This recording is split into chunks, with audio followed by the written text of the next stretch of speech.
Kipekee nichukue fursa hii kuwashukuru timu ya pamoja ya wataalamu wa taasisi zote mbili, wataalamu kutoka Posta, wataalamu kutoka TanTrade kwa majadiliano mlioyafanya, makubaliano na maandalizi yote yaliyofanyika yatakayohitimishwa hivi punde na utiaji saini wa makubaliano yetu. Kazi hii kubwa mlioifanya ni ushahidi wa kutosha kuwa serikali haina utaasisi wala serikali haina wizara. Serikali ni moja, na sisi watumishi, bila kujali taasisi na wizara tunazotoka, ni watumishi wenye jukumu moja tu la kuwahudumia wananchi wa Jamhuri ya Muungano wa Tanzania, sawa sawa na maono ya viongozi wetu wakuu ambao ni Mheshimiwa Daktari Samia Suluhu Hassan, Rais wa Jamhuri ya Muungano wa Tanzania, na Mheshimiwa Daktari Hussein Ali Mwinyi, Rais wa Zanzibar na mwenyekiti wa Baraza la Mapinduzi.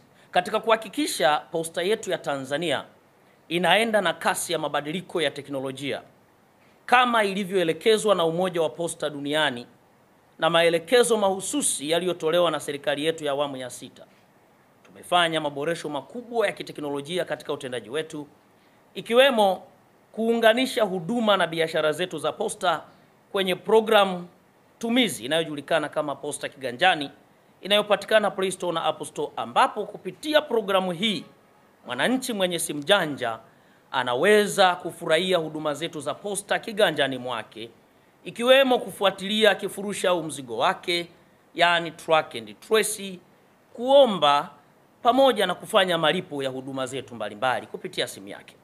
Hivi karibuni tumewaletea sokoni huduma mpya ijulikanayo kwa jina la SwiftPack, ambayo kazi zake ni 3 tu: chukua, safirisha, fikisha, pasipo wewe kuja ofisini.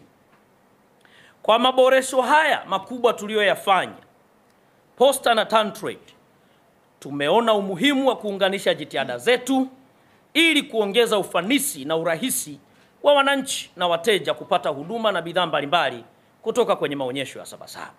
Mipaka ya Tanzania kushiriki maonyesho haya ya Sabasaba kidijitali kabisa, sawa na fursa walionayo wananchi wa mkoa wa Dar es Salaam. Tumejipanga kwa kutumia usafiri maalum, tutawasafirisha viongozi na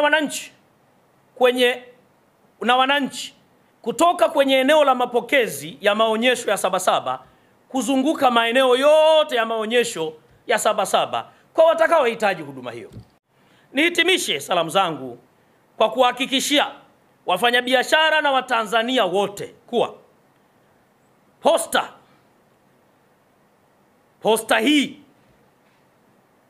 chini ya uongozi wa serikali ya awamu ya 6 tumejipanga kimkakati kuhakikisha kuwa tunawahudumia vyema ndani na nje ya maonyesho ya Sabasaba.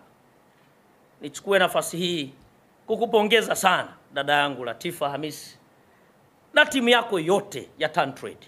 49 ya Dar es Salaam maarufu kama Sabasaba, ambayo inatarajia kufanyika kuanzia tarehe 28 mwezi huu hadi tarehe 13 Julai katika viwanja vyetu vya Mwalimu Julius Kambarage Nyerere vilioko kwa Azizi Ali Mtoni na Kilwa Road. Maonesho yetu mara hii kama ilivyosemwa ni ya kidigitali zaidi, na kwa ushirikiano huu wa baina ya shirika la Posta una faida kubwa kwa waoneshaji. Kama ilivyoonyeshwa, tumeona maelezo mazuri na uwanda mpana wa faida ambayo inaenda kupatikana. Kwa hiyo sasa shirika la Posta limekuja na solution. Kwa hiyo solution hiyo ni kwamba hamtoshuhudia ile mikokoteni, mtashuhudia kidigitali, mtashuhudia viwango. Wateja wale wanaokuja, wadau watembeleaji, wataweza kusafirishiwa mizigo yao ambayo kutoka pale. Hata ticket tutaweza kuuza kupitia mifumo hiyo, mifumo ya shirika la Posta, lakini tuna mfumo pia wa Sabasaba app ambao utaweza kununua tiketi yako. Hata suala la foleni litakuwa halipo kwa wale ambao watapenda tu kuja pale, kwa sababu Sabasaba ni historia na ni sikukuu muhimu wa kila Mtanzania. Kwa hiyo watakuja pale, wanaopenda watanunua tiketi dirishani, lakini mtandao pia utaweza kupata tiketi yako na kupanga siku gani ya kuja kutembelea kupitia mtandao. Kuungana na washirika wa kimataifa, kujifunza mbinu mpya za biashara na kukuza uchumi. Kwa maelezo zaidi, tafadhali wasiliana kupitia mitandao yetu ya kijamii ambayo tunayotoa, lakini na namba mbalimbali ambazo tunazitoa, na barua pepe info@tantrade.go.tz.